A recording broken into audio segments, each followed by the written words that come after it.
everyone, I'm Kelly Schactler, and I want to welcome you to our first episode of My Project Hell, where for the next 20 minutes, we're going to cut through the corporate lingo and we're going to talk about some real solutions for real project problems. And I'm Paul Thompson, and like all good things, right, we've got a beginning, a middle, and an end. In our beginning, we're going to talk about a hot topic. It's simply one of those things that keeps you up at night that you're trying to solve, and we're going to address a topic that we think is important. In the middle, we've invited a project manager to come tell us about their project hell and see if we can't help give them some advice that'll make their life a little bit easier. We encourage you guys to participate, add your comments and thoughts with others to the chat session. If you do have any questions specific for Kelly or I, throw those in the Q&A. And in the end, if we have some time, we'll try to get to them. Kelly, what's our hot topic? Well, Paul, I'm glad you asked. For our first session, we're going to tackle how to avoid boiling the ocean in your projects. So some of you might not have heard the term boiling the ocean outside of climate change discussions. So you might be wondering, what do we mean by that? As it can take on different meanings depending on the industry that you're in, but it definitely falls into the jargon category and sometimes one of those unnecessarily used buzzwords. But I kind of like it sometimes because it does describe what's actually going on when it's used appropriately.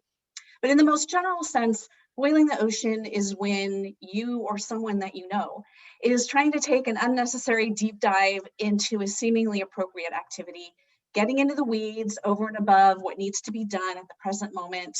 I like to think of it as trying to make an 8-course meal when all I've been asked for is a 3-course meal. So it's the same in projects, right? Boiling the ocean can happen in your meetings when stakeholders want to get into those granular details that might not be pertinent at that moment or related to what you're doing at that time or even related to the project.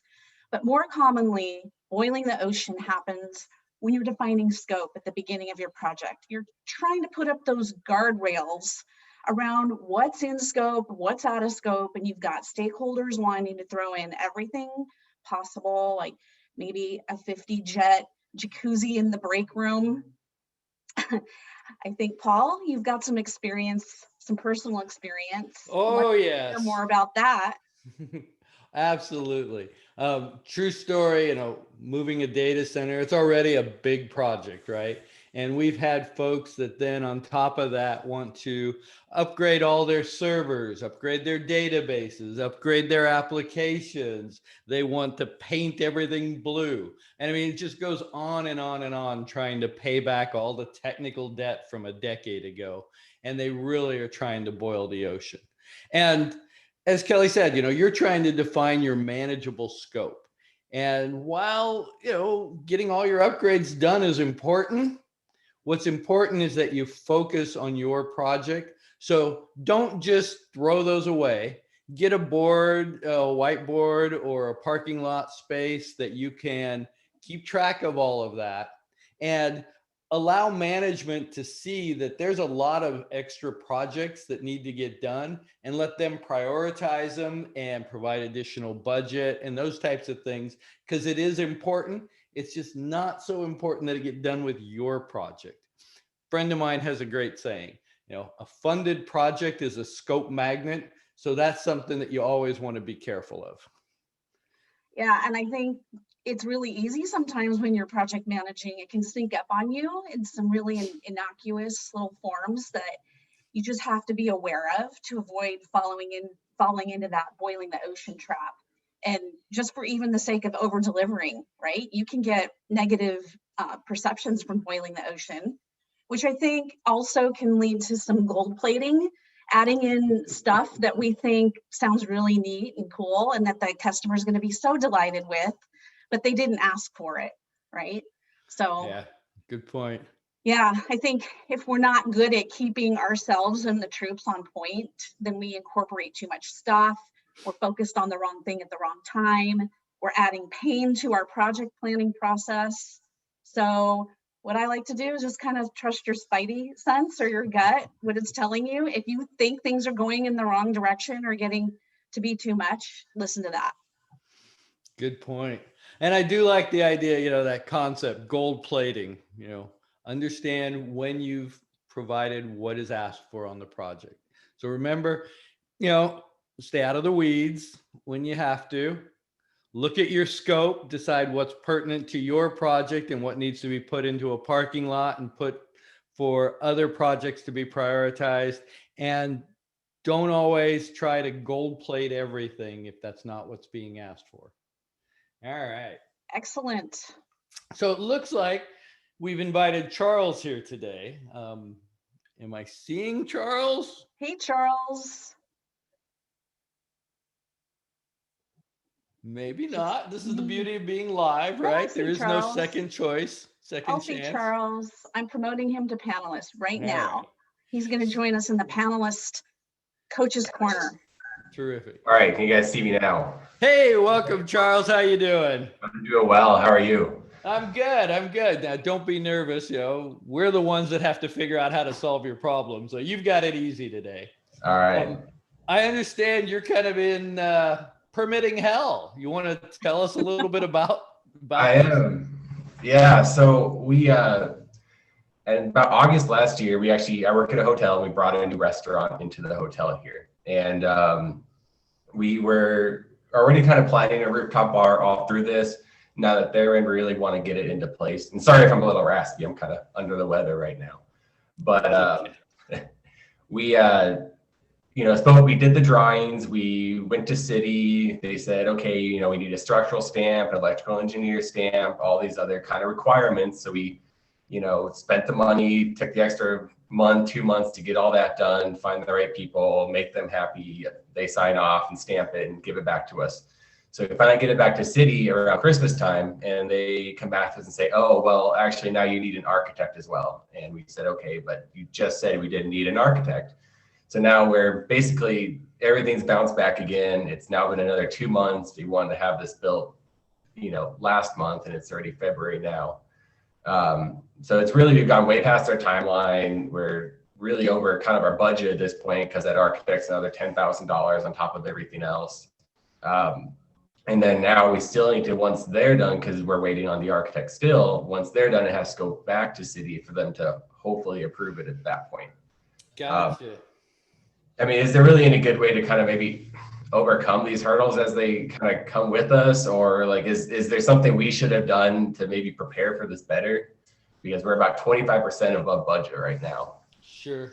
And I'll be frank with you. I avoid construction and city projects like the plague for just this reason, right? You're chasing requirements that are a moving target with them.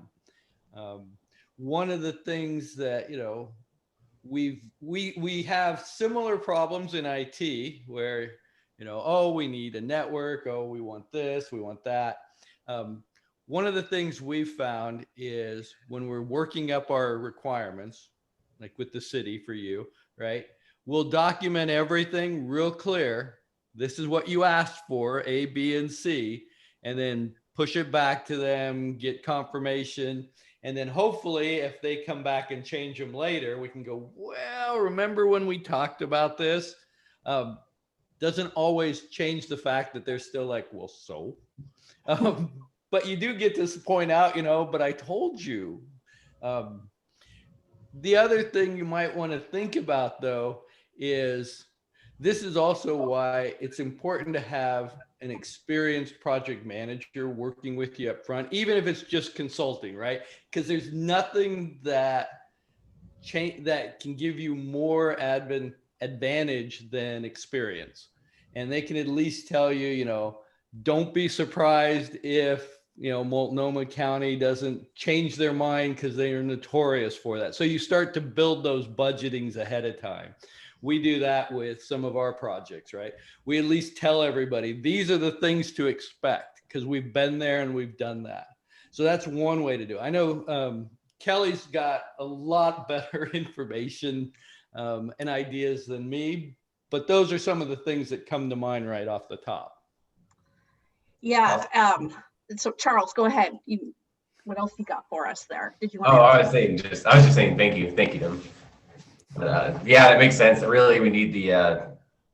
It sounds like is maybe something I guess we could have expected more if we did have someone that was more experienced. And I definitely like the idea of being able to show city like, hey, you said this, but at the same time, I'm pretty sure they'd still tell us, well, you still need an architect. Yeah, go pound sand. Yeah, exactly. You can't fight city. Well, I just want to say, it sounds like you are overcoming the hurdles the best that you can right now. I mean, how many of us here that are listening right now have been in similar situations with our own personal building projects where the permitting process, things change, and it sounds like someone in the city building department sort of dropped the ball in a huge way with you.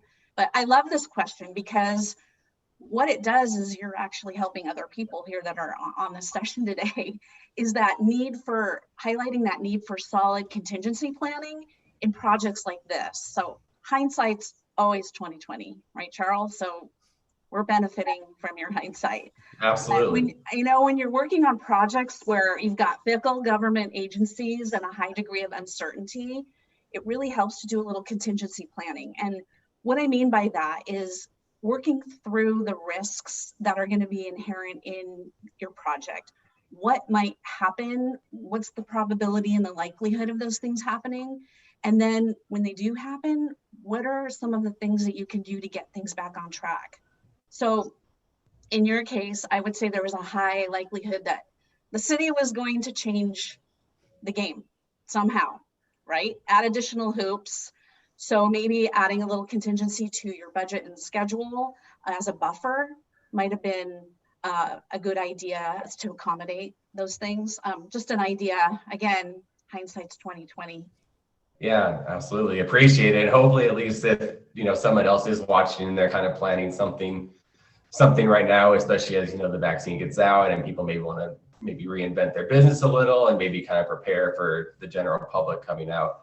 Maybe this is a good time to say, hey, maybe start planning now, I guess, because the city may change something on you and what you're expecting maybe in August may end up being December. Good point. So Charles, it sounds like you're kind of taking your step forward, playing off of what Kelly just suggested. What do you think going forward is your biggest risk that you need to be planning for? Well, I mean, definitely the biggest risk right now is it's still not approved through city. So, even once we get that architect to sign off on it and give it back to city, it still needs to go through all their various levels of approval. I'm actually here in Phoenix. So there's city and county, I think that it both needs to be approved at. So we really, I think the biggest thing now is probably to plan, extra money just in case, see if I can find someone who maybe has had something recently approved with the city and see if there should be any other kind of red flags to the project that they might notice that we don't hear, and try to plan for those potential delays as well. Right. And that may be one of the options is you brought on an architect, see if they have a PM that they normally will provide, or even give you, a couple hours of consulting and ask them, what should we be planning for? Where, let's take advantage of the fact that you've already got a relationship with an architect that's used to dealing with the city and probably can give you some good guidance so that you guys are prepared and don't run into unexpected risks, and you've got plans for those that you do run into. Absolutely. Appreciate it. Okay. There was one more thing I just wanted to share before we move out of Coach's Corner, and that was thinking about when I start a project, I seem to have better success when I go hunt down others who have done similar projects before me and learn from them and just try to find out, hey, what did you come up against that I can avoid and help, CYA, so to speak. That's been helpful too, to look back. Are there any lessons learned I can get from other people who might have done this similar thing as I'm starting my own project? So I just wanted to add that in there. Yeah, absolutely. Thank you. Yep. And don't forget, you're going to have plenty of inspections and all sorts of processes that are going to continue. So keep an eye on those things pretty tightly. Absolutely. Yeah, we're nowhere near the end, even once it is approved. So, well, thank you so much. Please follow up with us. Let us know how this goes. You can drop us an email. What is our email, Kelly? Our email, Charles, because we would love for you to follow up with us and just tell us how it goes, even if it's in a month or two, because it's just really nice to hear. So we're at myprojecthell@gmail.com. Excellent. I definitely will. Hopefully I'll send you guys some nice pictures of the finished bar sooner yes. than and the there menu. You go. So and the menu. Yeah. And next time we're in Phoenix, we'll stop by. Awesome. Well, we have a spot for you guys. All right. Thank you so much. Yeah. Thank you. Hey, Katie, our producer. I want to introduce Katie Thompson. She's been a great help to us putting this together. And so Katie is going to let us know about any Q&A that we might have. I think we have a few minutes here before 20 minutes is up. What you got for us? We have a question from Tim, and he's saying, none of my stakeholders want to do a lessons learned session. How do I get them interested? Well, that one's always tough, right? How do you tell your boss that it's something important? So one of the things I've found is lessons learned is really going to help myself. It's going to help my teammates, the project team itself, the most. So if the stakeholders that are, senior leadership or the project owner aren't as excited about it, that's okay. I still hold one. Even if it's just informal, right? I might walk around and just check with everybody and ask them for their input and get that. Then I sit there and I will write it up. I'll kind of put my thoughts around it and then send it out to everybody via email or in our closed down document, and make sure that it does get back up to senior leadership and give them the opportunity to have visibility on it. But I typically don't expect a lot of changes to come out of them from a lessons learned. Yeah, I think trying to maybe keep it simple so that you'll get more people to the table is a good idea. Short, kind of time-boxed, agile approaches to gathering lessons learned. And sometimes stakeholders are sitting there at the end of a project, and that is the last thing they want to do is come to your lessons learned. And yeah, it is such an important part, right, Paul? That's right. And you don't get a very good turnout. And so I think if you can make it quick and easy, or as they say, quick and dirty, you can get some good feedback that's useful. I will give you one other point of view is if you have a friend or a mentor who's really strong at project management, just bounce the project off of them and ask them what they would see as some lessons you might have learned. And then you can use that as more of a personal mentoring, which is really what you're looking for, right? We all want to grow in our craft. We all want to get better, and lessons learned are about that. So I appreciate that you're looking to get those lessons learned and to grow from them. So good job. Yeah, thanks for the question.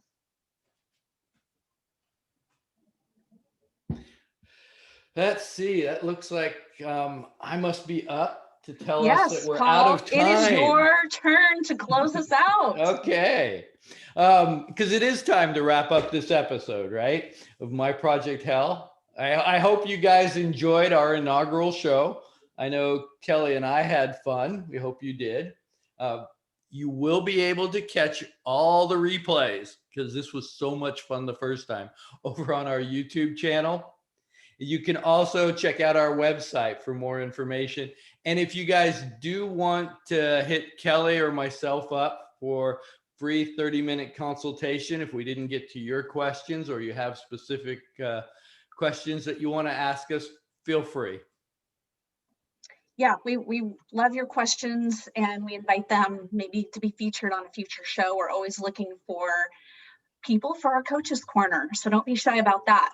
So we hope you found some good stuff in our hot topic and our Coaches Corner for your own project management practice. In the next session, we're going to be talking about why on time is late. something that Paul is very passionate about, as are his team members. And we're going to invite another project manager into the coach's corner for my project help. So one thing that would make us extra happy today is if you would take the little survey that is going to pop up when we close out. And we'll also have a link to it in our post-show email. So we will see you next time in the Thursday after next.